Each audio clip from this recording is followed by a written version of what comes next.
यहाँ पर शायद अगर ज्योति मौर्य का मान सम्मान अगर वाकई में वह सही होती हैं, उसे बचाने के लिए कुछ अहम फैसले लिए जा सकते हैं, या फिर समाज में इसका बुरा प्रभाव ना पड़े। अगर ये सब कुछ सही निकलता है तो इसको बचाने के लिए समाज में कोई बुरा प्रभाव ना पड़े, उसको देखते हुए भी कोई अहम फैसले लिए जा सकते हैं। अभी फिलहाल देखा जाए यहाँ पर आलोक मौर्य और ज्योति मौर्य को लेकर जो तमाम खुलासे हो रहे हैं, कोर्ट तक ये मामला जिस तरीके से पहुंच गया है, 18 अगस्त को अब अगली सुनवाई होगी।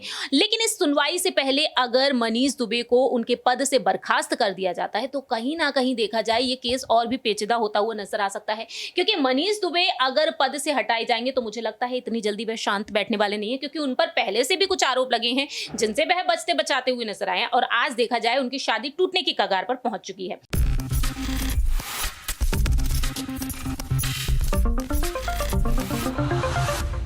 नमस्कार, आप देख रहे हैं नेक्स्ट 9 न्यूज। मैं तुषार आपके साथ। जिस तरीके से ज्योति मौर्य वर्सेस आलोक मौर्य का जो मामला है वो चल रहा था, और उसमें जब से तीसरा नाम सामने आया था मनीष दुबे का, तब से इस मामले को और भी ज्यादा जो है उसको तूल मिलती जा रही थी, यानी कि वो बहुत ज्यादा तेजी से आगे बढ़ता जा रहा था, जिसको देखते हुए एक के बाद एक हर दिन नए खुलासे हो रहे थे।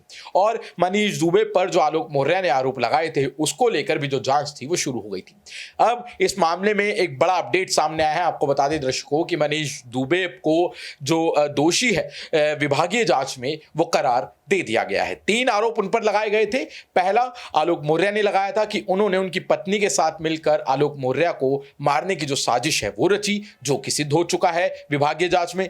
दूसरा, उनकी पत्नी ने, यानी कि मनीष दुबे की खुद की पत्नी ने उन पर आरोप लगाया था कि वो शादी के बाद 80 लाख रुपए के दहेज की मांग कर रहे थे और दहेज की मांग के लिए मुझे प्रताड़ित करते थे, जो भी विभागीय जांच में सिद्ध हो चुका है। और तीसरा आरोप अमरोहा की रहने वाली एक होम गार्ड ने लगाया था कि उन्होंने, यानी कि मनीष दुबे ने उनको उनका शारीरिक शोषण किया है, यौन शोषण किया है, और जब वो उन्हें अकेले में मिलने बुलाते थे और जब वो नहीं जाती थी तो उनकी ड्यूटी पर रोक लगा दी जाती थी, जिसके बाद भी ये आरोप भी उन पर सिद्ध होता हुआ नजर आ रहा है। और इसी के चलते एक रिपोर्ट तैयार की गई जिसमें उन्हें दोषी पाया गया, और वो रिपोर्ट जो है वो सीनियर आला अधिकारियों को सौंप दी गई है। और अब ऐसा कहा जा रहा है कि मनीष दुबे के खिलाफ जो है वो एफआईआर दर्ज हो सकती है और जल्द ही उनसे उनका पद भी जो है वो छीना जा सकता है। तो इसी के ऊपर आज हम चर्चा करेंगे, और इस चर्चा में हमारे साथ हैं आज हमारी सहयोगी प्रांशी। तो प्रांशी, आपसे पहला सवाल, सीधा सवाल मेरा यही रहने वाला है कि ज्योति मौर्य, एसडीएम ज्योति मौर्य वर्सेस आलोक मौर्य का काम, यहाँ पर जो केस है वो चल रहा था, लेकिन यहाँ पर मनीष दुबे की एंट्री होती है, और अब ऐसा दिखाई दे रहा है कि यहाँ पर जो सारी फसाद की जड़ है वो कहीं ना कहीं मनीष दुबे को बना दिया जा रहा है, उन पर सारा मामले का जो दोष है वो डाल दिया जा रहा है। आप इसको कैसे देखते हैं?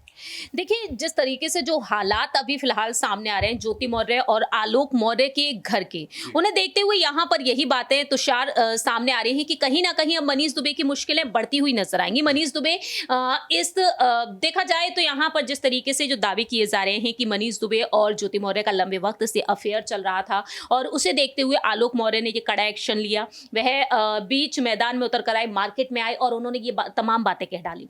दूसरी ही तरफ यहाँ पर ज्योति मौर्य के जो वकील हैं आदित्य सिंह, उनका कहना साफ तौर पर यही रहा है कि कहीं ना कहीं आलोक मौर्य को एक डर था, एक खौफ था कि कहीं उनके खिलाफ कोई एफआईआर दर्ज ना हो जाए, क्योंकि दहेज उत्पीड़न का आरोप ज्योति मौर्य की तरफ से उन पर लगाया गया है और भी कई तरीके के आरोप लगाए गए हैं। और तो ऐसे में उन्हें कहीं ना कहीं एक डर सताया हुआ था कि कहीं ना कहीं उन पर एफआईआर दर्ज हो जाएगी। उसी को ध्यान में रखते हुए उन्होंने ऐसी बातें कहना शुरू कर दिया। उन्होंने ये दावा किया है कि उन्हें कई बार उन्होंने रंगे हाथों पकड़ा, और अब देखा जाए तो वह शिकायतें करते हुए नजर आ रहे हैं। आपने जब रंगे हाथों उन्हें पकड़ा था, आखिरकार तब कोई फैसला क्यों नहीं लिया? आखिरकार तब वह आगे क्यों नहीं आए? या फिर तो ये सारी चीजें हुई होंगी कि ज्योति मौर्य अगर वाकई में उनके साथ उनका रिश्ता था, वाकई में अफेयर चल रहा था, तो कहीं ना कहीं एक मौका बार बार वह देना चाह रहे होंगे, तो शायद ये बातें हो सकती हैं। लेकिन अभी फिलहाल देखा जाए यहाँ पर आलोक मौर्य और ज्योति मौर्य को लेकर जो तमाम खुलासे हो रहे हैं, कोर्ट तक ये मामला जिस तरीके से पहुंच गया है, 18 अगस्त को अब अगली सुनवाई होगी। लेकिन इस सुनवाई से पहले अगर मनीष दुबे को उनके पद से बर्खास्त कर दिया जाता है तो कहीं ना कहीं देखा जाए ये केस और भी पेचीदा होता हुआ नजर आ सकता है, क्योंकि मनीष दुबे अगर पद से हटाए जाएंगे तो मुझे लगता है इतनी जल्दी वह शांत बैठने वाले नहीं है, क्योंकि उन पर पहले से भी कुछ आरोप लगे हैं जिनसे वह बचते बचाते हुए नजर आए हैं, और आज देखा जाए उनकी शादी टूटने की कगार पर पहुंच चुकी है। दूसरी ही तरफ देखा जाए यहाँ पर कुछ मंत्रियों ने संकेत दे दिए हैं, गुलाबी गैंग की तरफ से राज्यपाल को पत्र भी लिखा गया है उन्हें सस्पेंड कराने के लिए। और तीसरी ही तरफ हमने देखा है कि होमगार्ड कमांडेंट मनीष दुबे को उनके पद से बर्खास्त करने के लिए कुछ मंत्रियों ने यहां पर संकेत दे दिए। धर्मवीर प्रजापति ने यहां पर कुछ संकेत दे दिए हैं। तो योगी सरकार के नेतृत्व में इस मामले में कुछ अहम फैसले तुषार लिए जा सकते हैं। आगे आने वाले वक्त में पता चलेगा आखिरकार सीएम योगी आदित्य के नेतृत्व में यहां पर क्या कोई अहम फैसला लिया जाएगा, क्योंकि ये केस जो है वह काफी ज्यादा संजीदा होता जा रहा है, क्योंकि इससे हमारे समाज पर एक बुरा इफेक्ट पड़ रहा है। जहां एक तरफ हमारे देश में ये दावे किए जाते हैं कि महिलाओं को आगे बढ़ाइए, बेटियों को आगे बढ़ाइए, कि वह आपके मान सम्मान को और भी ज्यादा बढ़ाती हुई नजर आती हैं। तो उस चीज को बचाने के लिए, और बीजेपी में तो ये चीज है, पहले से बीजेपी लगातार महिलाओं को मान सम्मान देने की बात करती है, तो कहीं ना कहीं यहाँ पर शायद अगर ज्योति मौर्य का मान सम्मान अगर वाकई में वह सही होती हैं, उसे बचाने के लिए कुछ अहम फैसले लिए जा सकते हैं, या फिर समाज में इसका बुरा प्रभाव ना पड़े। अगर ये सब कुछ सही निकलता है तो इसको बचाने के लिए समाज में कोई बुरा प्रभाव ना पड़े, उसको देखते हुए भी कोई अहम फैसले लिए जा सकते हैं। तो आपको दर्शकों को सबसे पहले बता दें कि ये मनीष दुबे की इस मामले में एंट्री कैसे होती है और ये मामला आखिर है क्या, जल्दी से आपको बताते हैं। 2010 में ज्योति मौर्य और आलोक मौर्य की शादी होती है।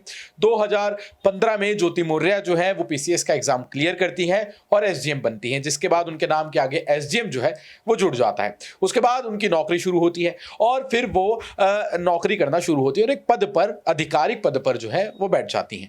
अब उसके बाद आलोक मौर्य एकदम से सामने आते हैं मीडिया के सामने और वो अपनी पत्नी को लेकर कई ऐसे दावे करते हैं जिससे ये पता चलता है कि जो एसडीएम ज्योति मौर्य है वो एसडीएम बनते ही उन्होंने अपनी पति को छोड़ दिया। आलोक मौर्य कहते हैं कि मैंने इन्हें पढ़ाया, मैंने इनका साथ दिया, लेकिन जैसे ही एसडीएम बनी इन्होंने मुझे छोड़ दिया और इनका अफेयर जो है वो मनीष दुबे के साथ शुरू हो गया। यहां एंट्री होती है मनीष दुबे की, जो एक होमगार्ड कमांडेंट है, एक सीनियर अधिकारी है, उनके साथ इनका फिर शुरू हो गया। आलोक मौर्य कहते हैं कि मैंने इन्हें पहले भी पकड़ा था और तब भी मैंने शिकायतें कराई थी, लेकिन किसी ने सुना नहीं। आज मुझे इसलिए सामने आकर बोलना पड़ रहा है। एक के बाद एक वो आरोप लगाते हैं, एक के बाद एक ज्योति मौर्य उन पर आरोप लगाती हैं, दहेज के, कभी झूठ बोल के शादी करने के आरोप लगाती हैं। तो ये मामला ऐसे चलता चला जाता है। उसके बाद फिर आलोक मौर्य मनीष दुबे के खिलाफ केस दर्ज कराते हैं, यानी कि शिकायत करते हैं, और उसके बाद उनकी जांच चलती है, जिसमें जो मनीष दुबे हैं वो विभागीय जांच में आरोपी करार दे दिए जाते हैं। तो ये है एक पूरा प्रकरण जो काफी समय से चला आ रहा है। इसको देखते हुए सोशल मीडिया पर इस पे रील्स बनती हैं, मीम्स बनते हैं,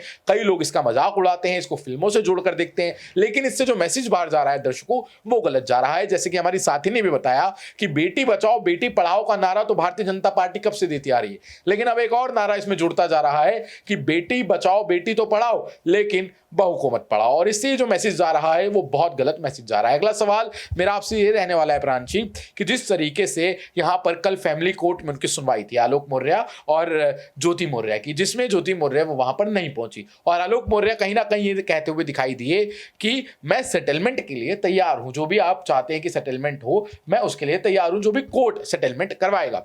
लेकिन ज्योति मौर्य वो वहां थी, नहीं पहुंची थी। तो आप इसको कैसे देखते हैं कि ज्योति मौर्य कार्रवाई से कहीं ना कहीं बचती हुई दिखाई दे रही है, या फिर समय आने पर वो जब सामने हैं? क्योंकि अभी तक उनकी तरफ से भी कोई ऐसा बयान सामने नहीं आया। वो हमेशा यही कहती हैं कि मैं कोर्ट में ही कहूंगी जो कहूंगी। बड़े ही कम शब्दों में बताइए।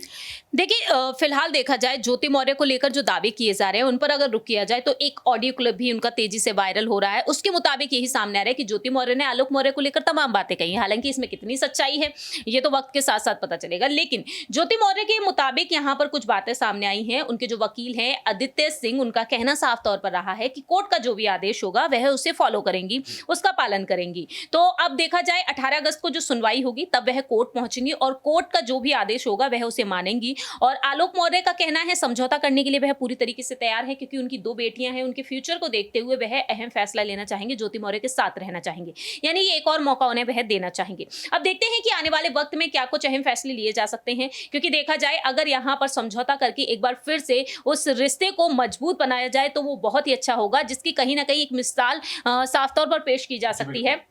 लेकिन अगर यहाँ पर मनीष दुबे और ज्योति मौर्य को लेकर जो दावे किए जा रहे हैं वो सही साबित होते हैं और उसे ध्यान में रखते हुए दोनों ही जोड़े जो रिश्ता है जो टूटने की कगार पर पहुंच गया है, तो जाहिर सी बात है यहाँ पर समाज में एक बुरा प्रभाव पड़ते हुए भी देखा जाएगा। तो देखते हैं कि आखिरकार मनीष दुबे अपनी शादी को बचा पाते हैं या फिर नहीं, या फिर आलोक मौर्य जो समझौता करना चाहते हैं, जिन्होंने अपील की है कि प्लीज मुझे मेरा अधिकार लौटा दीजिए, क्या यहाँ पर ज्योति मौर्य उसे मानेंगी, ये वक्त के साथ साथ पता चलेगा। जी बिल्कुल, वक्त आने पर ये बहुत जल्दी हमारे सामने इस केस में क्या अपडेट आता है और क्या सॉल्यूशन निकलता है वो पता चल जाएगा, और जैसे ही हमें पता चलेगा हम आपके लिए जरूर लेकर आएंगे। लेकिन अभी आपको इतना कहना चाहेंगे कि इसका मैसेज गलत मत लीजिए और अपनी बेटियों को पढ़ाइए और बहुओं को भी पढ़ाइए, और देखते रहिए नेक्स्ट 9 न्यूज़। धन्यवाद।